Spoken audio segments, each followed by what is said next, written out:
And what's up, guys? Welcome back to the Artful Podcast. It's me, Matteo, with a new episode of the Artful News. Welcome back. Welcome back. Before we go on with the episode, please, guys, subscribe to the channel. It's really important. Thank you for watching and subscribe. Before we read the news, I just want to say thank you for lots of people.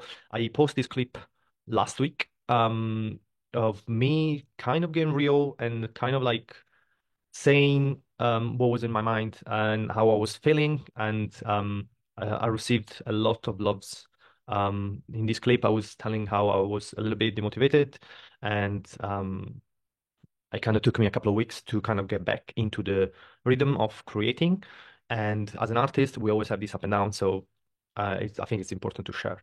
But I want to say thank you for people reaching out and say really nice things to me. It was really nice. It was really, really nice. So thank you guys, and thank you guys to support this podcast like this. The viewers are going up, and people are enjoying the episodes, and I'm happy to be back, and the feedback is really nice. Thank you guys. To the episode, there's a few things to talk about, a couple of things. But I want to talk about the biggest thing every year happens in Venice. The Venice Biennale, it's open. They just opened this week. Well, last week, because this episode is coming up, uh, going out in a week. And there's a lot of talking and there's a lot of stuff going on. This year is particular. It's attracting a lot of attentions because of the whole Israel pavilion. So we covered this in the last episode or the episode before, um, where people were complaining and were protesting that the Venice Biennale was gonna have the Israel pavilion, which they always did. So this is nothing new, but they were protested, and there were people signing petitions that basically were asking the Venice Biennale to not have any pavilion um, about of Israel. And my take on the video was that's wrong. I think it's completely wrong. Cutting the voice, long story short, cutting the voice of the artist, I think is the worst thing that you can do in this occasion. This it's not about it's the artist has nothing to do with the Israel government, and you take away the opportunity from the artist to make a statement, to make which I said even in the video the artist did not have to, but I think the pressure was a lot on the artist to say something about it, as we can imagine why. So and taking away the opportunity for the artist to do something about this, I think was wrong. And every time that we cut art, we censor art. It's always wrong in every sort of form of art. So that was my take, and I think I was right. I think I was right, and it's been confirmed from the opening. So what happened? We're gonna read an article about it, so we have a little bit more insights. But that's what I understood for what's going on. So they had the opening of the Venice Biennale, and there was the Israel pavilion, and obviously everybody was waiting to see what was gonna happen. They were allowed to exhibit, but the artist closed the pavilion. So there is an exhibition inside, and there is a video installation that you can kind of see, but not really. And but the pavilion is closed. It's closed, and outside of the pavilion there is a sign that basically says the pavilion will be closed until there is a ceasefire or and the hostages are free. So it's kind of like a protest on the war that's going on, which is great, which is literally the point I was making uh, 2 weeks ago about this. And you had the opportunity for the artist to say something about the war and to complaining about what's going on. Um, and and obviously now you have the chance to protest the pavilion, the Israel government, and that's what happened. You had the Israel pavilion with this powerful meaning, powerful message, I think, and they had protest for pro-Palestine protest at the Venice Biennale. So everybody had the voice to say something about it, and they had the opportunity to say something about it, and that was my point with the last video talking about this. The fact that you what struck me the last time was that the artists from the Venice Biennale were signing. I think they created the petitions, which is crazy. I think it's crazy as an artist to an artist try to shut their voice. It's not. I don't think it's productive, and it's weird that it comes from the artist themselves. So let's go and read the articles, try to understand a little bit more what's going on. But yeah, I think I was right on my take. I was right, and this kind of confirmed because everybody's talking about what happened at the Israel pavilion and this sign. So the article from Art News, it's made by Maximiliano Duron, I think it's called. So the Israel National Pavilion won't open until a ceasefire is reached, artist says. So let's go and read. Artist Ruth Patir, who had selected to represent Israel last September, said she will not open her exhibition for the country national pavilion at the 2024 Venice Biennale until a ceasefire and the hostages released agreement is reached between Israel and Hamas. The New York Times reports. The Biennale officially begins press previews this morning with the festival public opening launching in April 20. I hate it, but I think it's important, Patir told the New York Times.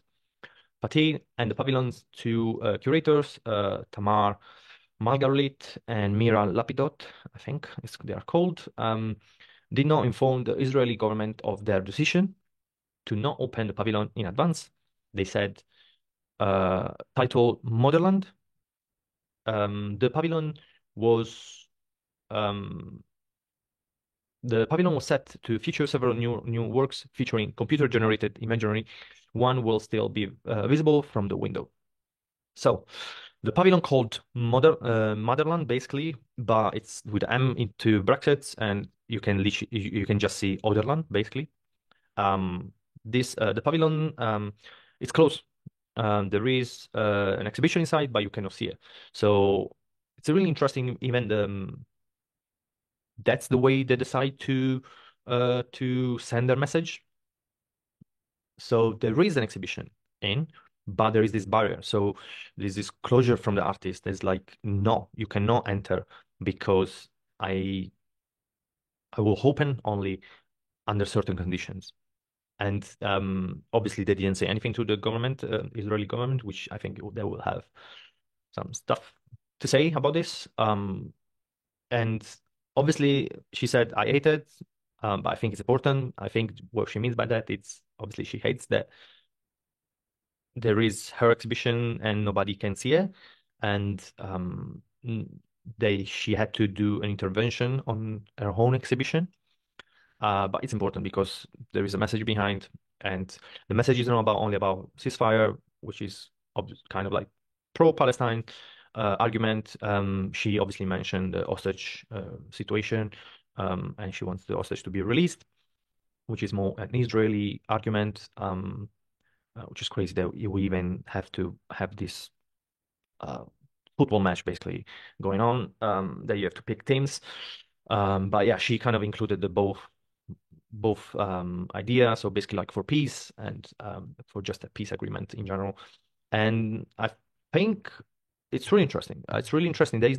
She could have done her exhibition about that. So a video installation or something like that, talking about the war or like sending a message through their heart, like her heart. But she decided to close. And I think it's an interesting take. There is this barrier between the audience and the artwork, and because there is some conditions in the middle. And if these conditions are not met, you cannot see the exhibition. And pretty interesting, powerful stuff, I think.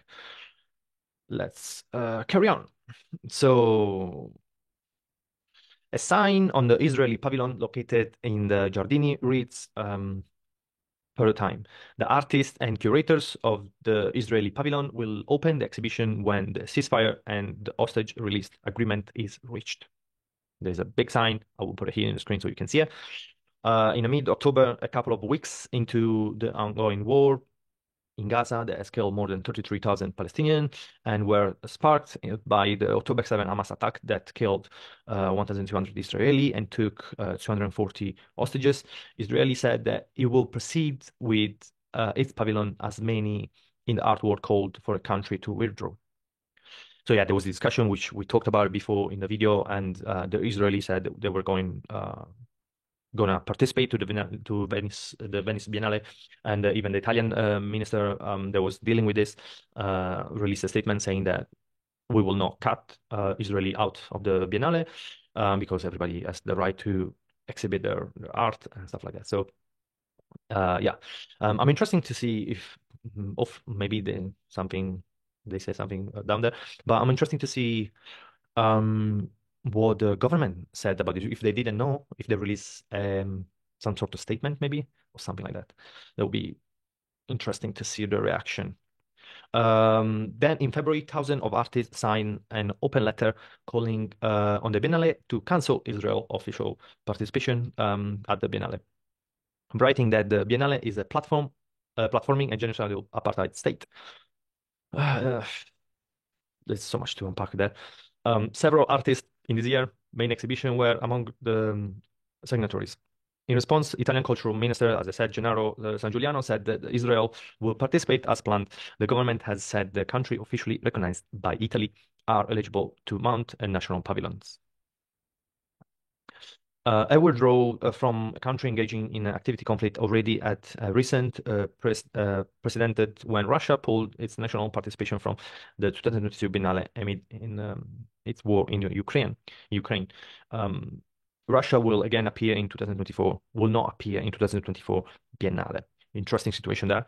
Different, completely different kind of scenario. Like that, let's know. I know there's a lot of comparison between these two wars at the moment, but they are completely different situations. Completely different situations. Um, yeah, yeah, okay. There's a lot to say about that, but so let's carry on. Ukraine was able to mount its 2022 pavilion after co-curating Myra Lanko drove most of the work by artist Pavlo Makov that was to be included out the country. I mean, the early days of the war in the 2024 Ukrainian pavilion will also proceed with several artists reflecting on the many relatives and perspectives of Ukrainians in and out of the country. So yeah, this situation going on as well.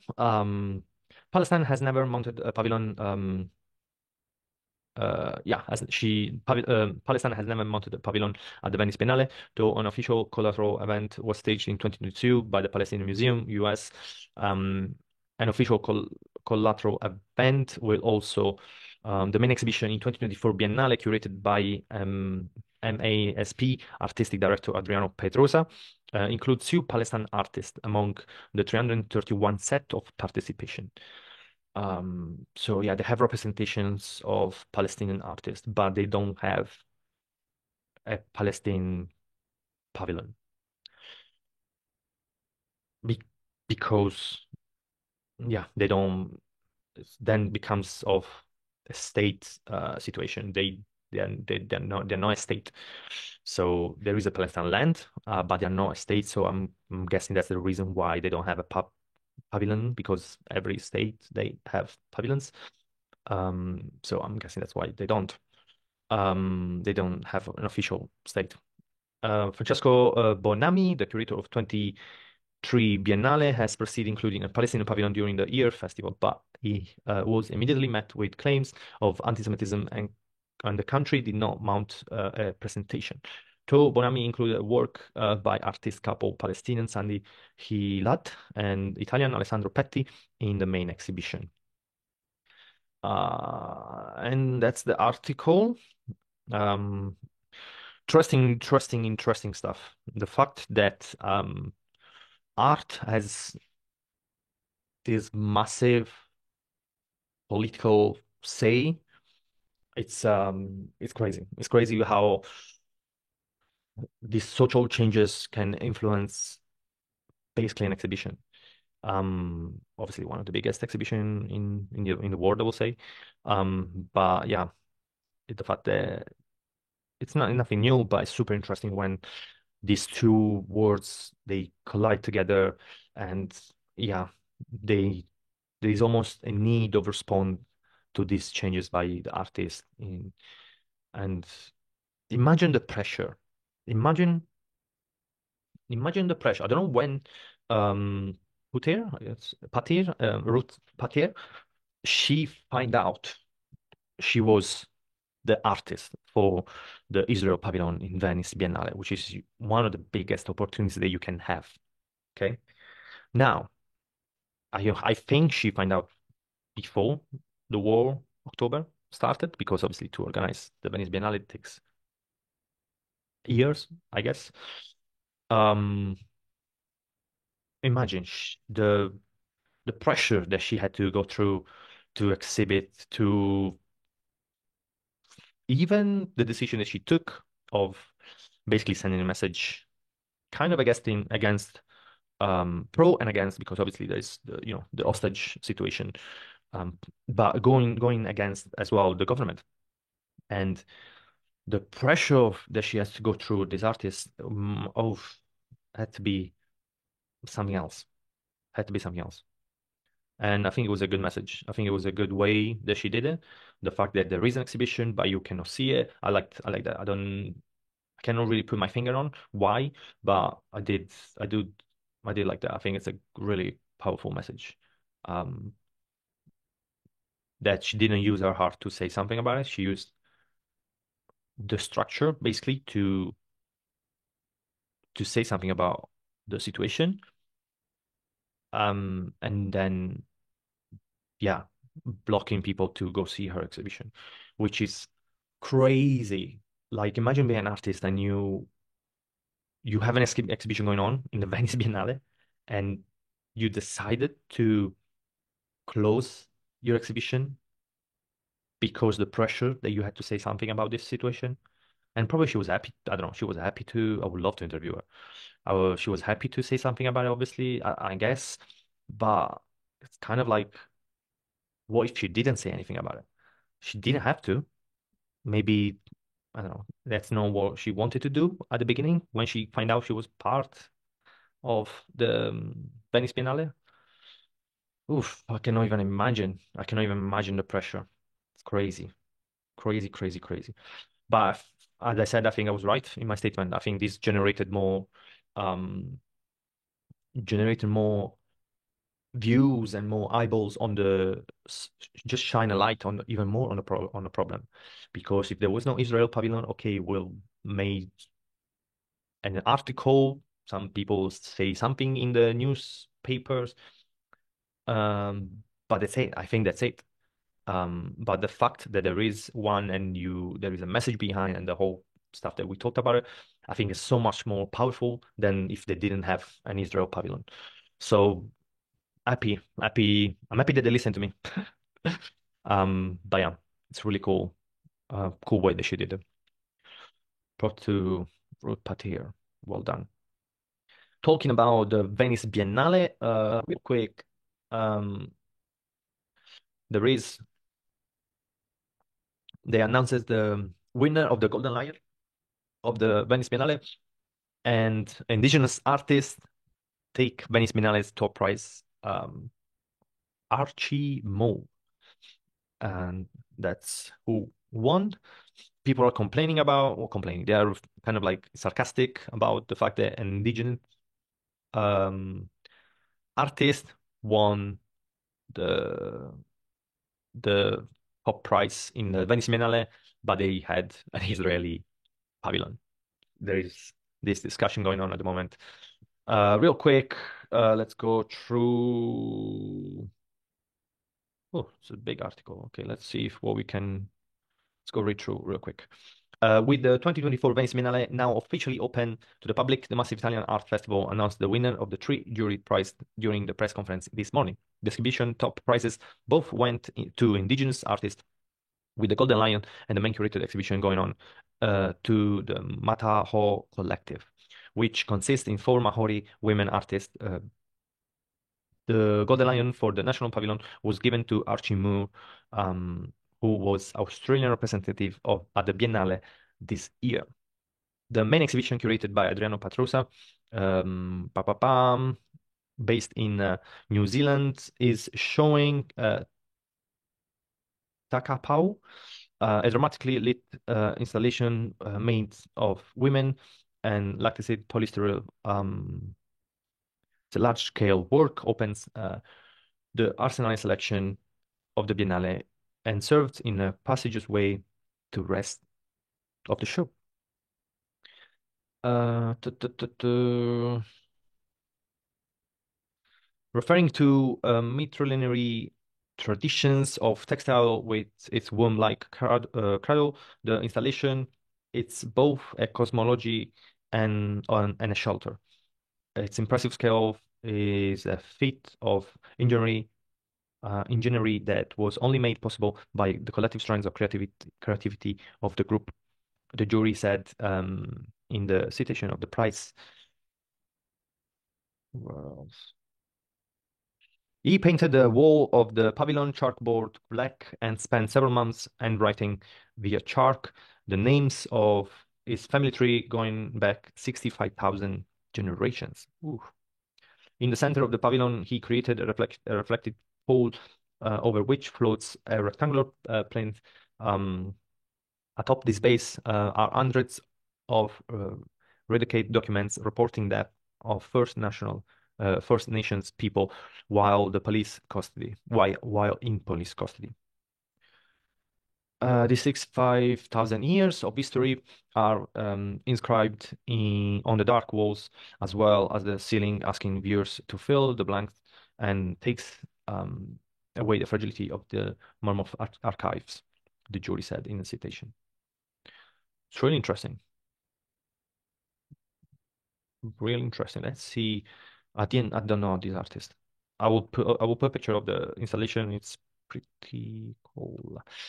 Archie Moore. Let's see who is Archie Moore.